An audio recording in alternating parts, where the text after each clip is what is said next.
Assalamualaikum warahmatullahi wabarakatuh. Warganet sekalian, berbicara tentang talak, harus kita pahami dulu bahwa talak itu hukumnya ada 4. Ada talak wajib, talak haram, talak sunat, dan talak makruh. Talak wajib, kata ulama, adalah talaknya si mulen. Apa itu mulen, Dengku? Yang jelas bukan molen.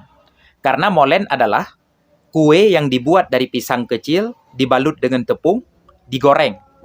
Enak dimakan bersama secangkir kopi. Itu molen. Mulen adalah laki-laki yang bersumpah demi Allah, dia tidak akan menyetubuhi istrinya lagi.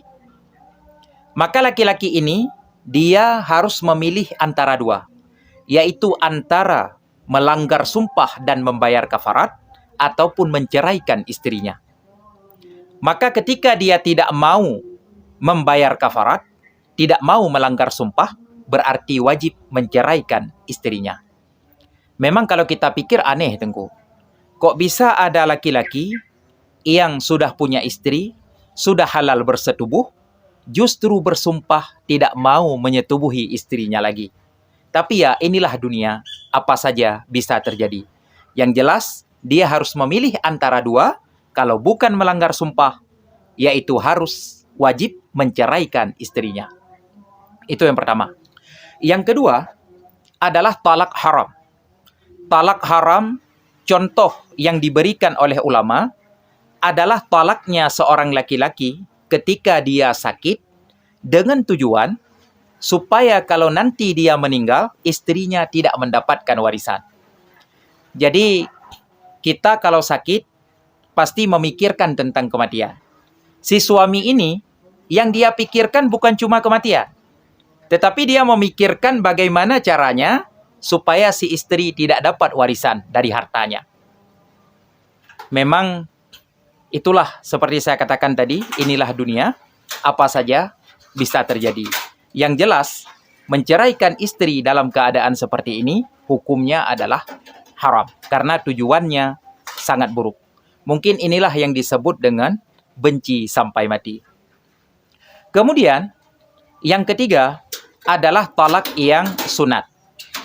Contoh yang diberikan oleh ulama, talak sunat itu antara lain adalah menceraikan istri yang berakhlak sangat buruk. Bukan sekedar berakhlak kurang baik, tapi sangat buruk. Kenapa demikian? Karena kalau hanya dengan sekedar akhlak kurang baik dianjurkan untuk ditalak, maka banyak sekali wanita yang harus dijatuhkan talak. Kenapa?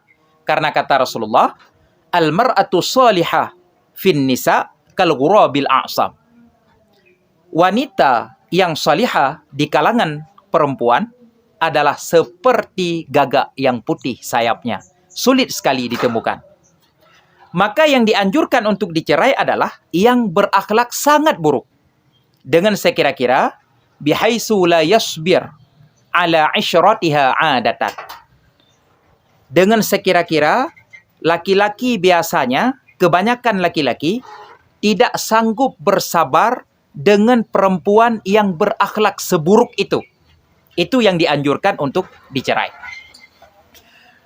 Kemudian yang keempat adalah talak yang makruh, yaitu talak yang tidak masuk dalam 3 kategori tadi.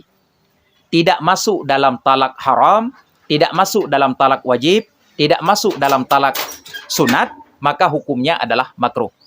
Sabda Rasulullah SAW, abghadul halali ilallah at-talak. Talak adalah perkara halal, namun sangat dibenci oleh Allah Subhanahu wa Ta'ala. Maka mudah-mudahan keluarga warganet selalu dalam keadaan adem ayem, dan kalaupun harus bercerai, mudah-mudahan alasannya adalah karena alasan syar'i, bukan alasan yang dibuat-buat. Dan mudah-mudahan bisa bercerai secara baik-baik. Bagaimana bercerai baik-baik, Tengku? Misalnya diajak dulu istri untuk makan sate, dijelaskan alasan kenapa harus bercerai, baru kemudian ditalak. Itu akan kita jelaskan insya Allah minggu depan. Maka ini saja yang dapat saya sampaikan. Mudah-mudahan ada manfaatnya. Mohon maaf atas kekurangan. Hadanallahu iyyakum ajma'in. Wassalamualaikum warahmatullahi wabarakatuh.